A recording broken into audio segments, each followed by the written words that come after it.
Olá, pessoal, bom dia. Então, nós vamos começar aqui, então, a aula hoje da parte da hemodinâmica. Nós, toda terça-feira, a gente, então, está fazendo a nossa aula relacionada à hemodinâmica, do livro que a gente segue. Hoje a Dali vai falar sobre circulação extracorpórea e hemodinâmica, é algo importante, uma vez que a gente sempre lida ou com pacientes com circulação extracorpórea mesmo, ou na UTI, com pacientes com ECMO, né? De alguma maneira, pacientes que precisam de um bypass cardíaco ou de uma extracorpórea veno-venosa, tá? Vou deixar a Dali começar a aula.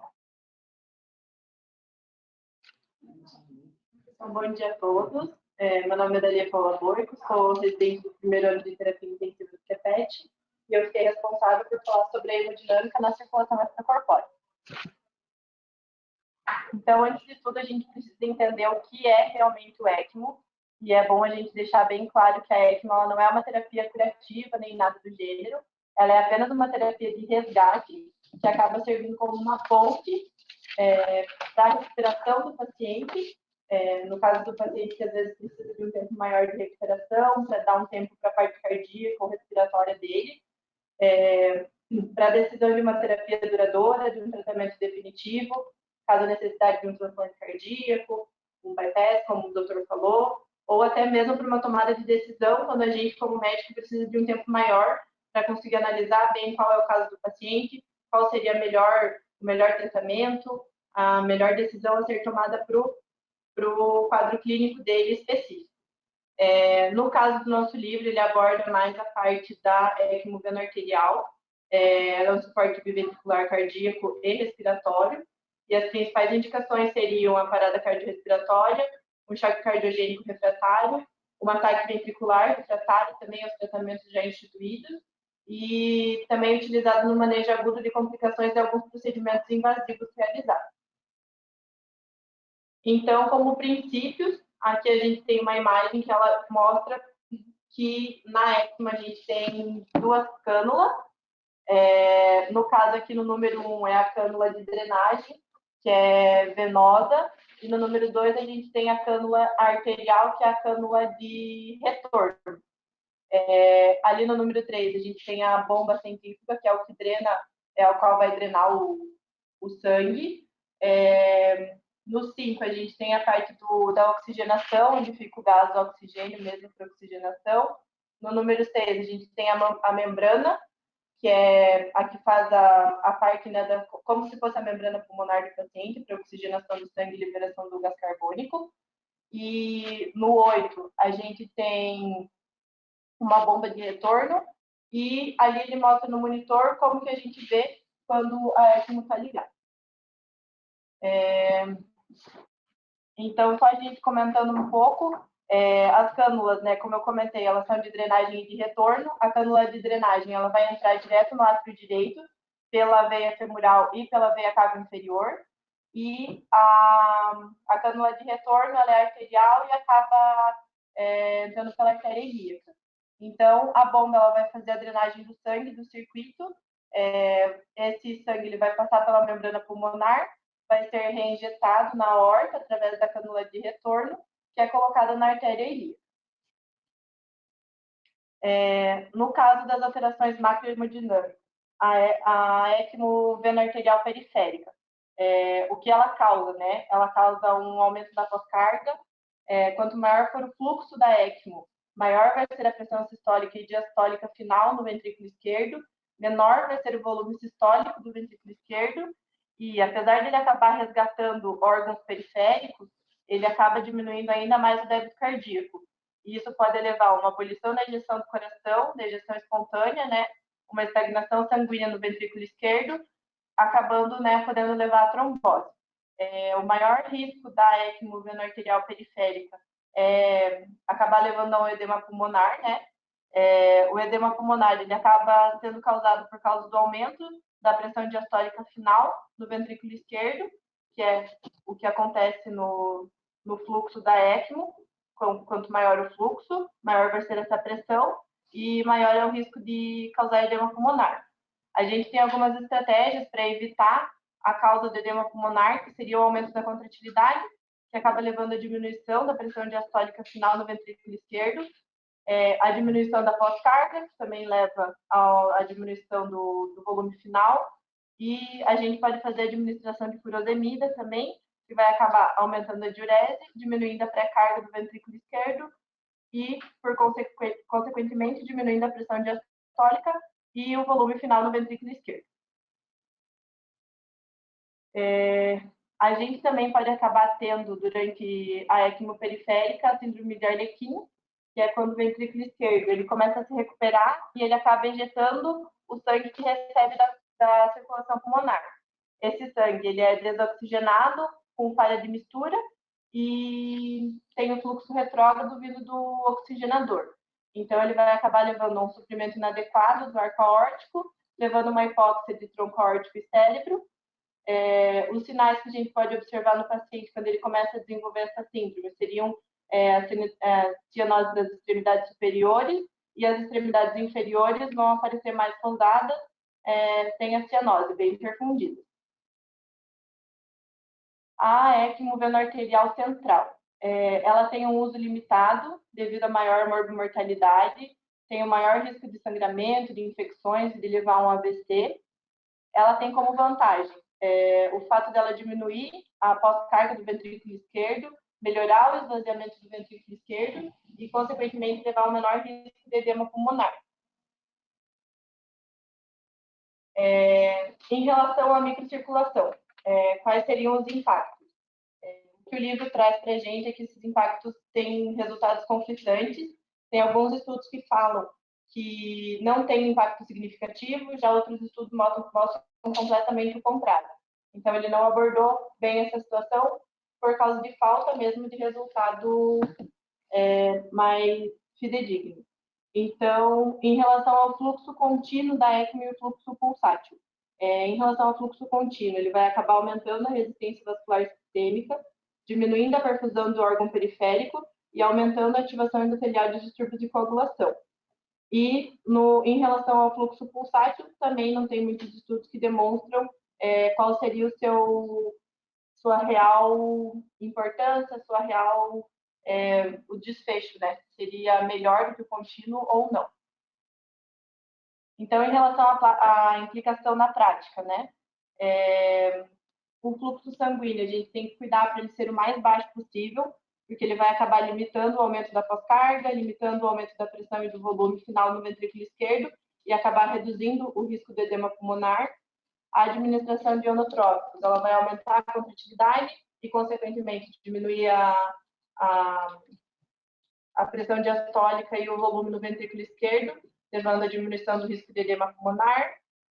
O uso de diuréticos vai tanto prevenir quanto tratar o edema pulmonar. E a gente pode fazer o uso do balão intra-aórtico, que também vai acabar diminuindo o risco de edema pulmonar. E é preciso fazer uma ecocardiografia diária, que vai tanto detectar o risco ou a presença de trombose no ventrículo esquerdo, vai avaliar a função cardíaca residual e conseguir fazer o ajuste da administração dos inotrópicos, e também vai mostrar, né, como está a função cardíaca, e assim a gente pode iniciar o desmame da ECMO no paciente. Então, como conclusão, ele colocava que principalmente precisa ser feito configurações personalizadas para o paciente, para cada tipo de desfecho, o que você quer, o que você busca, maximizar ao máximo os benefícios e evitar efeitos adversos mínimos. Por isso, a decisão tem que ser muito bem estudada, muito bem decidida, né? Porque o paciente, quando ele não tem muito benefício, a gente acaba não optando pela ECMO, porque ela é um procedimento muito invasivo e precisa ser muito bem decidido, avaliando cada paciente com toda a equipe médica. Seria isso. Obrigada.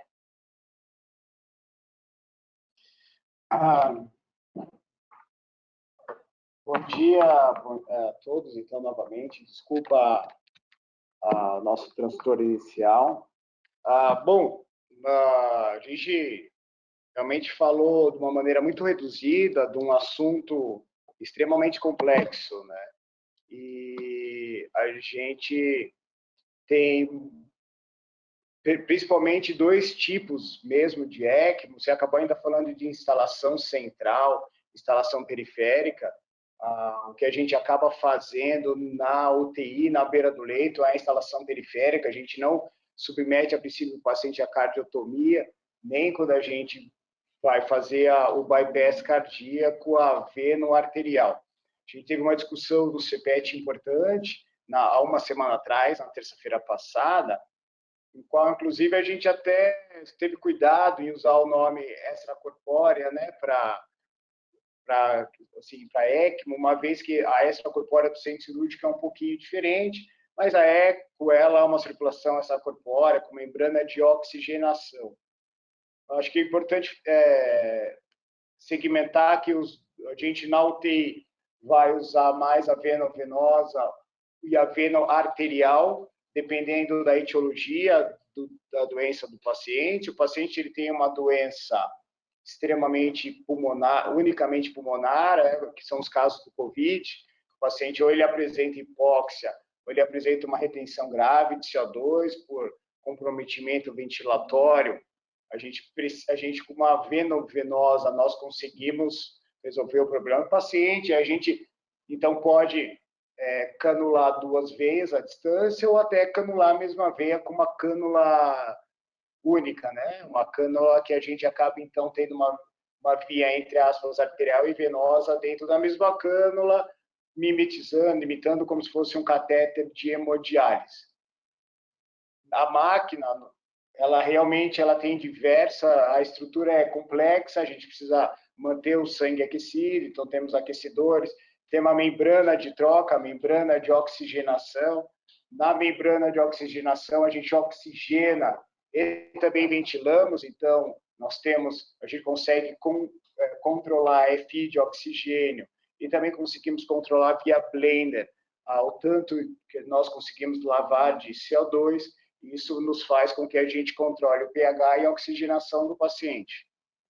Com isso, a gente consegue ventilar, então, o paciente em parâmetros mínimos, menores ainda do que uma ventilação protetora habitual, para que a gente consiga, de alguma maneira, instalar uma ventilação mecânica protetora e não prolongar uma possível lesão pulmonar associada à ventilação mecânica. Temos outras preocupações também no aparelho de ECMO, que controla a rotação. É importante que a gente tenha uma rotação mínima para que a gente tenha um fluxo mínimo. Geralmente, a gente deixa um fluxo entre 3,5 e 5,5 litros, né, por minuto, uma rotação que varia aí de 3.500 a 5.000 rotações por minuto, e que a gente vá, então, controlando. Isso vai dependendo da necessidade do paciente.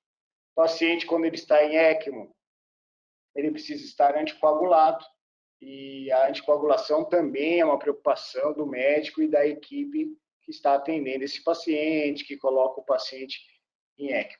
Importante as pessoas que estão assistindo, e nós aqui, a gente não se confundir com a diferença que é a ECMO veno-arterial. Então, a gente veio usando mais ECMO veno-venosa. A ECMO veno-venosa está mais em evidência por causa da pandemia de coronavírus. E a ECMO veno-arterial, então, que nós fazemos um bypass cardíaco. Então, o paciente ele tem uma falência cardíaca, como você mesma disse, ele está numa fila de um transplante cardíaco. Um dos dispositivos que nos auxilia a manter o débito cardíaco, temos os outros devices cardíacos, mas um dos dispositivos é ECMO. Quem sabe é o dispositivo dos dispositivos complexos, que são a gente fazer um bypass cardíaco, o dispositivo mais simples, mais fácil de instalar, o dispositivo que provavelmente seja mais fácil de usar, enquanto o paciente aguarda um transplante cardíaco. Lembrando que o bypass cardíaco no paciente na beira de leito, a gente ainda continua tendo um fluxo diferente quando a gente faz uma cirurgia cardíaca, de que o coração ele é parado. Não, na UTI a gente continua tendo um débito cardíaco mínimo, mas o débito cardíaco que realmente vai oxigenar os tecidos do paciente, que realmente vai promover fluxo nos tecidos do paciente é quando a gente tem a vena arterial, é o retorno da cânula arterial. Foi discutido, né, não foi comentado aqui, mas foi discutido, inclusive, uma vena arterial, né, uma VVA, que acho que sai um pouco até da nossa realidade, uma vez que nós estamos ainda num processo de instalação de ECMO no nosso estado, e principalmente veno-venosa, e os serviços que terão, né, que trabalham com transplante cardíaco, que já trabalham com transplante cardíaco, ou com uma insuficiência cardíaca, seja qual for a etiologia em fase final, então esses serviços eles promovem, eles instalam mais a veno arterial. A veno-venosa, ela realmente traz menos instabilidade hemodinâmica e traz uma preocupação hemodinâmica menor do que a vena arterial. Na veno-venosa, a instabilidade hemodinâmica que a gente acaba tendo é mais a instabilidade hemodinâmica que já vem associado com a doença primária que trouxe o quadro de SARA, o quadro instalado no pulmão. A vena arterial ela tem uma condição de manejo hemodinâmico mais difícil, uma vez que nós decidimos, entre aspas, né, o débito cardíaco que a gente vai manter no paciente. Na vena venosa, independente de quanto que você retorna para o paciente, você não vai mudar o débito cardíaco pelo retorno venoso, né? Porque as duas cânulas estão do lado direito da circulação. A gente consegue, inclusive, dar um comprometimento do retorno venoso, dependendo qual que é o fluxo, qual que é a rotação, mas não consegue otimizar o débito cardíaco via veno-venosa. E com a vena arterial, a gente consegue aumentar a rotação e aumentar o débito cardíaco. Então é importante que as pessoas elas tenham em mente mesmo, né? Às vezes a gente vai dar uma aula, você acabou segmentando, mas é importante acho que fragmentar bem a diferença de veno-venosa e vena arterial. O manejo hemodinâmico, quando nós estamos na veno-venosa, ele continua um manejo hemodinâmico mais habitual. Então, se você precisa otimizar o débito cardíaco, você vai otimizar o débito cardíaco ou aumentando ou diminuindo a pré-carga, depende que parte que aquele coração está da curva de Frank-Starling, ou então iniciando inotrópico, seja qual inotrópico for, o inotrópico positivo, ou ajustando PAM, né? Pensando em pressão de perfusão.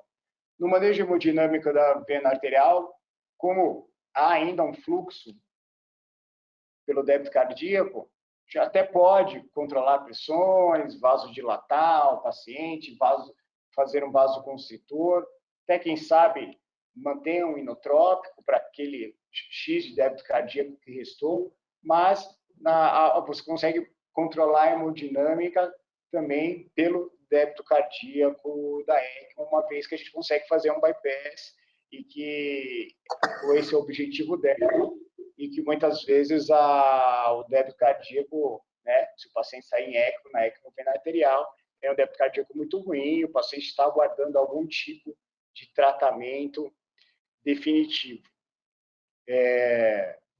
Nós temos que avaliar o paciente por completo. Então, a parte hemodinâmica, ela tem que ser avaliada desde temperatura de pele, característica de coloração da pele, sudorese, desde medidas laboratoriais como lactato, saturação e a gente, né, e macrohemodinâmica. Então, realmente é complexo. E a vena arterial, então, ela tem um manejo hemodinâmico mais complexo ainda, porque você diretamente interfere no débito cardíaco, coisa que com a vena venosa a interferência do débito cardíaco vem mais pela doença associada. Bom dia, doutor. Bom dia, Rafa. Bom dia, Dalier. Bom dia, doutor. Acho que vocês passaram a parte principal do capítulo, né? Nós estamos lendo um livro de monitorização hemodinâmica do 2018. Então, esse capítulo de circulação extracorpórea apresenta em linhas muito gerais um aspecto só dos diversos modos de suporte extracorpóreo, que é a ECMO veno-arterial, basicamente indicada para os doentes que têm falência cardiovascular, né?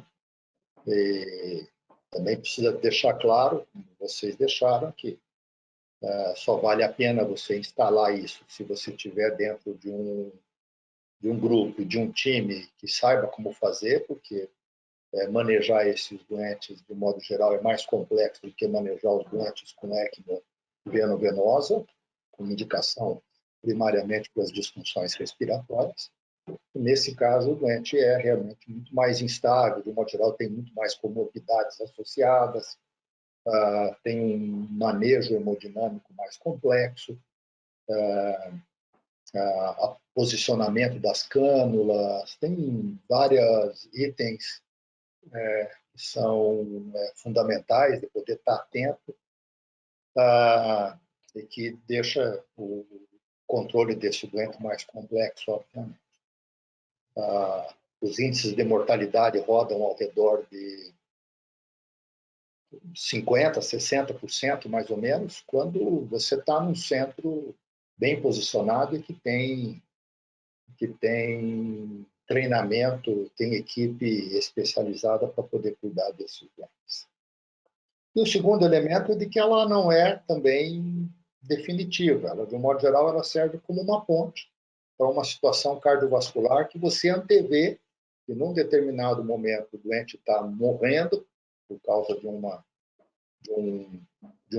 choque cardiogênico, de uma miocardite grave, uma falência transitória do ventrículo direito, e que você vai dar um suporte cardiovascular até que o doente possa melhorar clinicamente da sua situação de base, ou que ele seja revascularizado, ou que ele, eventualmente, tenha um transplante que possa corrigir de uma forma definitiva a sua situação cardiovascular.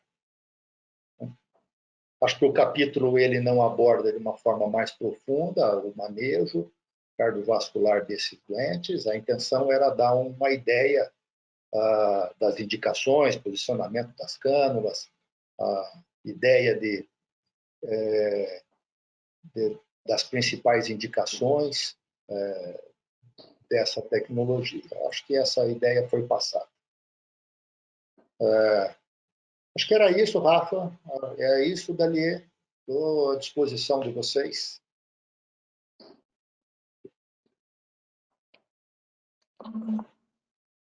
Alguém tem alguma pergunta que quer fazer para o Rafa aí? Quem que está aí? O Guilherme?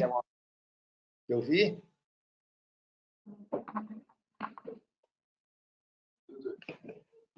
Lauri? Tudo bem? Tudo bem. Tudo bem. E não sei quem mais, acho que é a Luísa. Isso, está a Luísa ali, doutor Alisson e o Guilherme. O Alisson também. Então tá bom. E valeu, Rafa. Obrigado. Acho que valeu, doutor. Realmente acho que é importante a gente continuar discutindo. A ECMO em si já é um desafio para a gente, né? A vena arterial, então, com todo esse manejo hemodinâmico, é um desafio extremamente importante que a gente realmente só vai conseguir se tornar íntimo em um centro de referência mesmo, e com bastante estudo e acompanhando os procedimentos, acompanhando aí paciente a paciente. Né? Obrigado. Tá bom? Um abraço, boa terça-feira a todos. Boa semana a todos.